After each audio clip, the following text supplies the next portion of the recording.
शांति। आज 2 तारीख की मुरली। बाबा कहते, मीठे बच्चे, बाप के बने हो तो फर्स्ट नंबर लेने का पुरुषार्थ करो। मम्मा बाबा को फॉलो करने से, पढ़ाई पर ध्यान देने से नंबर फर्स्ट आ जाएगा। आज प्रश्न पूछ रहे हैं, मनमत पर किए हुए कर्मों की रिजल्ट और श्रीमत पर किए हुए कर्मों की रिजल्ट में क्या अंतर है। उत्तर बाबा देते, जो अपनी मत पर कर्म करते हैं उन्हें आगे चलकर कर्म कूटने पड़ते हैं, दुखी होते रहते हैं।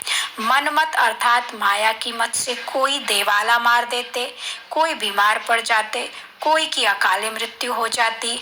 यह सब है कर्म कूटना। श्रीमत पर तुम बच्चे ऐसे श्रेष्ठ कर्म करते हो जो आधा कल्प कोई भी कर्म कूटना नहीं पड़े। शिव बाबा की मत क्या है? श्रीमत, श्रेष्ठ श्रेष्ठ मत। अगर इस पर चलेंगे, बाबा जो कहता मुरली में ऐसे करो, हर एक कर्म को बाबा करना सिखाता है, तो बाबा के हिसाब से चलेंगे तो कर्म कूटने नहीं पड़ेंगे। आज का गीत है, तुम्हें पाके हमने जहां पा लिया, जमी तो जमी आसमां पा लिया। ओम शांति। बाबा कहते, बच्चों ने गीत की 2 लाइन सुनी, जबकि हमने बेहद के बाप को पा लिया है, तो बेहद के बाप से सारे विश्व की बादशाही हम ले रहे हैं। यह तो बिल्कुल साधारण बुद्धि से भी समझ सकते हैं कि भारत में जब देवी देवताओं का राज्य था तो और कोई धर्म नहीं था। लक्ष्मी नारायण का ही घराना था। जैसे एडवर्ड दी फर्स्ट सेकंड राजाई चलती है ना, वह है यूनाइटेड किंगडम में। भारत में जब लक्ष्मी नारायण का राज्य था तो सारे विश्व पर ही उन्हों का राज्य था। यह मनुष्य भूल गए हैं। जब अब तुम बच्चों ने बाप को पा लिया तो गोया विश्व की राजाई पाली। बाप खुद कहते हैं, बच्चे तुम भूल गए हो, इस भारत में जब देवी देवताओं का राज्य था, सतयुग था, तो तुम सारे विश्व के मालिक थे। पार्टीशन आदि कुछ भी नहीं था। बाबा रोज ये बात रिपीट करते हैं। क्यों करते? क्योंकि हमें विश्वास नहीं कि भगवान ही हमें पढ़ा रहा है और वो हमारे लिए सचमुच ऐसा सच्चा अच्छा सौगात, सबसे कीमती सौगात लाएगा। तो विश्वास निश्चय से विजय होगी। जिसका निश्चय होगा वो पक्का सतयुग में जाएगा, लक्ष्मी नारायण के घराने में आएगा। तो बाबा क्या कहते, बड़े बड़े राजे लोग भी पूजा करने के लिए अपने महलों में मंदिर बनाते हैं। लक्ष्मी नारायण डबल सिरताज थे, इसलिए उनके फिर द्वापर में मंदिर बनने लगे। लक्ष्मी नारायण का व राम सीता का थे, वे भी भारत के राजे और वह भी भारत के राजे थे। दोनों राजा ही थे लेकिन सतोगुणी थे, इसलिए फिर उनकी याद में द्वापर से मंदिर बनना शुरू हो गया। बाबा कहते कि कर्म की क्या महानता है। सतयुग में जो आत्मा थी, अकर्म था, आत्मिक भान था, उसमें जो कर्म होता था तो वो पूजनीय बन गया। और जब द्वापर से हम देह भान में आकर अपना कर्म करने लग गए तो हम कितने मनुष्य दानव के रूप में भी हो गए। आसुरी मत, रावण राज्य हो गया, रावण के मत पर चलने लग गए। तो बाबा कहते हैं कि कर्म हमको कितना श्रेष्ठ भी बना सकता है, पूजनीय भी बना सकता है, और कर्म हमें कितना निकृष्ट नीचे भी ले जा सकता है। या तुम बच्चों को याद रहता है बरोबर, हम सो पूज्य थे, अब नहीं है, फिर पुरुषार्थ से हम वह पद पा रहे हैं। माया ने पुजारी बना दिया है। यह शिक्षा जो मिलती है वह धारण करनी है। कॉलेज में जो शिक्षा मिलती है वह भी स्टूडेंट की बुद्धि में रहती है ना, बच्चों की बुद्धि में रहता है। हम भारतवासी सुदेवता थे। कल पहले भी बाप ने आकर राजयोग सिखाया था। मुख्य है ही गीता की बात। जब कोई मिले तो बोलो, गीता कब सुनी? वह पढ़ी है, पूछना चाहिए। उसमें लिखा हुआ है भगवान वाच, तो कैसे सुनाते हैं? कब सुना है? भगवान पढ़ाते हैं? बाबा कहते ऐसे ऐसे क्वेश्चंस पूछने चाहिए। एक गीता में ही भगवान वाच है तुम बच्चे जानते हो, भगवान ने राजयोग सिखाया था और कहा था मैं तुमको राजाओं का राजा बनाऊंगा। उन्होंने फिर श्री कृष्ण का नाम दे दिया है। अब श्री कृष्ण तो सतयुग का प्रिंस था। श्री कृष्ण ने यह पद पाया है अपने बाप से। कृष्ण कोई अकेला नहीं था, लक्ष्मी नारायण की राजधानी थी, तो अब फिर से स्थापन हो रही है। बाबा कहते ये 5000 वर्ष पहले हुआ था, फिर अब हो रहा है, फिर आगे भी ऐसे रिपीट होता रहेगा। भगवान नॉलेजफुल ब्लिसफुल है। कृष्ण को नॉलेजफुल ब्लिसफुल आदि यह टाइटल नहीं देंगे। भगवान और देवी देवताओं के टाइटल में फर्क है। बाप सारी सृष्टि पर तत्वों सहित सब पर ब्लिस करते हैं, सो तो सिवाय परमपिता परमात्मा के और कोई कर ना सके ब्लिस अर्थात मेहर। बाबा कहते यह माया के उपद्रव हैं। क्या है? कभी भी बरसात हो जाता, कभी भी ठंडा इतना ज्यादा हो जाता, कभी गर्मी बहुत ज्यादा हो जाता। ये माया के तूफान उपद्रव कलयुग में होते हैं, सतयुग में ऐसा नहीं हो सकता, वहां हर चीज एक्यूरेट होगा। बाप कहते हैं मैं तुमको ऐसे कर्म सिखलाता हूँ जो तुमको कभी कर्म कूटने नहीं पड़ेंगे। हमारे कर्म से ही पूरी प्रकृति भी संचालित होती है। वो हमारे हर एक एक वाइब्रेशन प्रकृति को प्रभावित करती है, इसलिए प्रकृति भी इतनी दूषित होती जा रही, क्योंकि हमारी सोच इतनी अभी कलयुगी सोच बहुत दूषित हो चुकी है। तो बाबा कहते इसलिए कर्म श्रीमत पर कर लेकर चलेंगे, बाबा की मत पर चलेंगे तो कर्म कूटने नहीं पड़ेंगे, दुख नहीं भोगना पड़ेगा, और मनमत पे चलेंगे तो फिर कर्म कूटने पड़ेंगे। बुखार खांसी हुआ यह भी कर्म भोग है, दिवाला मारा यह भी कर्म को कूटना हुआ। तुमको बाप श्रेष्ठ कर्म सिखलाते हैं, जो भी जितना सीखेंगे उतना ऊंच पद स्वर्ग में पाएंगे। जैसे नाटक में कोई तो स्पेशल रिजर्व सीट लेते हैं, फिर नंबरवार सेकंड क्लास थर्ड क्लास होती है। अच्छे अच्छे आदमी नजदीक में सीट लेते हैं तो पढ़ाई में भी नंबरवार होते हैं। बाबा कहते हैं इस ज्ञान को जितना अच्छे से पढ़ेंगे सुनेंगे, जितना समझेंगे, उतना हम दूसरों को समझा सकेंगे, उतना हमारा कमाई जमा होता जाएगा और हमारी बहुत ऊंच पद मिलेगी। मतलब हमको सतयुग में अच्छा पद मिलेगा, राजाई घराने में हम आ जाएंगे। प्रजा बनना या उससे दास दासी बनना या और तरह की चीजें बनना वो बड़ी बात नहीं है, उसके लिए मेहनत नहीं है, लेकिन राजा बनने के लिए यहाँ बाबा की श्रीमत पर कदम से कदम मिलाकर चलना पड़ेगा। उसके लिए ब्रह्मा बाबा मम्मा को फॉलो करना होगा। जितना मम्मा बाबा ने सहन भी किया, जितना समा कर दूसरों को इस ज्ञान से कितना फायदा हो, कैसे फायदा हो, ये सोच सोच के सेवाएं बढ़ाई, तो आज 140 देश में ये सेवा है। तो इसलिए हम भी ये सोचें कि मुझे जो सुख शांति मिल रही, सच्चा ज्ञान ही क्या देता है?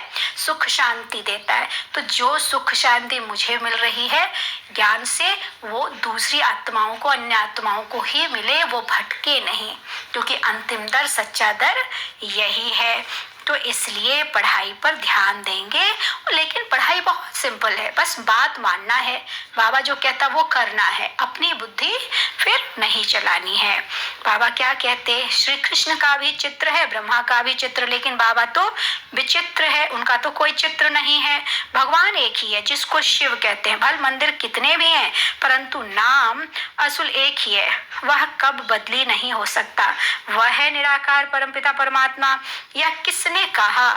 बाबा पूछ रहे। निराकार आत्मा कहती है कि परम पिता परमात्मा परमधाम में रहते हैं, हम आत्मा उनकी संतान हैं, हम भी वहां से आए हैं पार्ट बजाने। अब एक एक एक्टर की बायोग्राफी तो नहीं बताएंगे ना। बाबा क्या कहते? हम नहीं करेंगे, तुमको क्या करना? स्थापना, देवी देवता धर्म की स्थापना कौन करता है? ब्रह्मा के द्वारा शिव बाबा करता है। डायरेक्शन कौन देते हैं? शिव बाबा देते हैं। करण करावनहार शिव बाबा हैं। नॉलेज सुनाते हैं और तुमसे कराते भी है ना। श्रीमत मिलती है यह करो, ड्रामानुसार ब्रह्मा या स्थापना कर फिर राज्य करेंगे, ब्राह्मण ब्राह्मणियां भी राज्य करेंगे। तो बाप समझाते हैं मैं निराकार एक ही हूँ और सब साकारी हैं। अब वह निराकार परमपिता परमात्मा आत्माओं को मत देते हैं। आत्मा इन कानों से सुनती है, मुख से बोलती है, तो सबसे मुख्य हुआ परमपिता परमात्मा, फिर ब्रह्मा विष्णु शंकर, सूक्ष्म वतनवासी, फिर संगम युग पर है जगदम्बा सरस्वती और जगत पिता ब्रह्मा। यह बड़े ते बड़े हुए ना, इन द्वारा रचना होती है। तुम सब मिलकर भारत को स्वर्ग बनाते हो बाप की मदद से। तुम मनुष्य को देवता बनाते हो। सतयुग में होते हैं दैवी संप्रदाय। बाप कहते हैं तुमको ऐसे कर्म सिखलाता हूँ जो कभी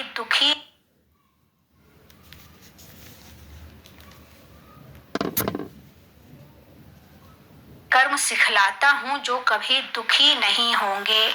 अब सारा मदार है तुम्हारे पुरुषार्थ पर। चाहे बाप का बनकर फर्स्ट क्लास टिकट लो, सूर्यवंशी बनो, चाहे चंद्रवंशी बनो। यह तो जानते हो तुम्हारे मम्मा बाबा सबसे जास्ती पुरुषार्थ करते हैं, सर्विस करते हैं। वह तो महारानी महाराजा बनेंगे। तुम उन्हों की गद्दी पकड़ेंगे ना या नापास हो जाएंगे? बाबा पूछ रहे हैं कि उनकी जैसा पढ़ाई करोगे तो उनकी गद्दी को संभालोगे, और पढ़ाई नहीं करोगे नापास हो जाओगे, माया से फेल हो जाओगे, हार जाओगे। तो फिर चंद्रवंशी यानी 1250 वर्ष के बाद जाएंगे। सतयुग में नहीं जा पाएंगे, त्रेता में जाएंगे चंद्रवंशी घराने में। बाबा कहते सरस्वती है ब्रह्मा की बेटी, वह तो है जगत अम्बा, जगत को रचने वाली है। जगत पिता और जगत अम्बा। मुख्य धर्म है 4, फिर तो बहुत छोटे छोटे मठ आदि निकलते रहते हैं, आपस में लड़ते झगड़ते रहते हैं, क्योंकि पार्टीशन है बहुत। यहाँ जहाँ देखो लड़ाई झगड़ा चलता रहता है, लगा पड़ा है।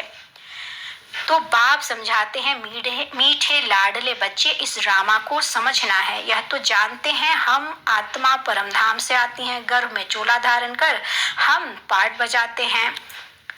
बाबा क्या कहते, भगवान तो सृष्टि का रचता ठहरा। राजयोग भगवान ने सिखलाया, ना कि श्री कृष्ण ने। तुमको यह नशा रहना चाहिए। हम यह राजयोग सीख भविष्य में प्रिंस प्रिंसेस बनेंगे। बैरिस्ट्री पढ़ते हैं तो नशा रहता है ना, इम्तिहान पास कर जाकर कुर्सी पर बैठ बैरिस्टर बनेंगे। तुम जानते हो मरना तो सभी को है। अभी बाप कहते हैं मरने से पहले पुरुषार्थ करो। इस समय सिर्फ तुम्हारी प्रीत है मेरे साथ। पुरुषार्थ कैसा करना है? मैं अपने आप को आत्मा समझने का पुरुषार्थ करना है, क्योंकि आत्मा का ही पिता परमपिता परमात्मा है और आत्मा की ही सद्गति होनी है। तो किसी भी हालत में हमें आत्मिक दृष्टि हो, तब ना किसी से मोह माया होगा। सब अपना अपना पार्ट बजाने आया है, जिसका जो रोल है, जिससे सुख लिया उसको उतना सुख देंगे, जिससे जितना दुख लिया उसको उतना दुख देंगे। वही चीज ले रहे हैं जो हमने दिया है।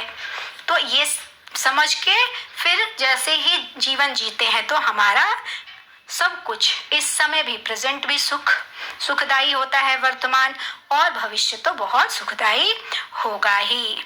तो बाबा कहते हैं पहले तो निश्चय चाहिए कि बाप हमको राजाओं का राजा बनाने पढ़ाते हैं। 5-5 हजार वर्ष के बाद तुमको पढ़ाने आता हूँ। ड्रामा में कोई भी चेंज नहीं हो सकती। ड्रामा में किसी तरह का कोई चेंज नहीं हो सकता। तुम जानते हो कि सत्य बोलने वाला एक ही बाप है, बाकी जो सभी मनुष्य मात्र ईश्वर के लिए रास्ता बताते हैं और उनकी रचना के लिए जो बोलते हैं सो तो सभी झूठ है। मनुष्य समझते भी हैं, परंतु अभी तक प्रभाव निकलने का समय नहीं है, तो देरी लगेगी। अभी वो समय नहीं आया कि एक झटके से इस ज्ञान में सब आ जाएं। बाबा कहते अभी मैं क्या हूँ? बाबा क्या है? Station master. कहते हैं फ्लैग डाउन, वह सिग्नल नहीं है। अभी वो समय नहीं आया कि मैं हरी झंडी दिखाऊं तो सारे यहाँ मेरे पास आ जाएं। अर्जुन देरी है, राजाई स्थापन हो जाए तब तो चलेंगे ना। बहुत बच्चे कहते हैं बाबा यहाँ रहकर हम तंग हो गए हैं। बाबा कहते हैं यह तो तुम्हारा नंबर 1 जन्म है, संगम युग का जन्म, हीरे तुल्य जन्म है। इस समय बाप की डायरेक्ट पालना में हम पल रहे हैं। इसीलिए बाबा कहते हैं इसमें तुम्हें कभी भी तंग नहीं होना है। वंदे मातरम गाया हुआ है। तुमको योग बल से सारे विश्व को पावन बनाना है, थकना बिल्कुल नहीं है। अच्छा, मीठे मीठे सिकिलते बच्चों प्रति माता पिता बाप दादा का याद प्यार और गुड मॉर्निंग। रूहानी बाप की रूहानी बच्चों को नमस्ते। हम रूहानी बच्चों की रूहानी बाप दादा को नमस्ते बाबा, नमस्ते। शुक्रिया बाबा, शुक्रिया। धारणा के लिए मुख्य सार है, पहला, इस विनाश काल में एक बाप से सच्ची प्रीत रखनी है। सदा इसी नशे में रहना है कि हम राजयोग सीख भविष्य प्रिंस प्रिंसेस बनेंगे। दूसरा, योग बल से सारे विश्व को पावन बनाने की सेवा करनी है। इस नंबर 1 जन्म से कभी भी तंग नहीं होना है। आज का वरदान है, स्नेह और भावना के बंधन में भगवान को भी बांधने वाले गायन योग्य भव। भक्ति मार्ग में गायन है कि गोपियों ने भगवान को भी बंधन में बांध लिया। यह है स्नेह और भावना का बंधन जो चरित्र रूप में गाया जाता है। आप बच्चे इस समय बेहद के कल्प वृक्ष में स्नेह और भावना की रस्सी से बाप को भी बांध देते हो। इसका ही गायन भक्ति मार्ग में चलता है।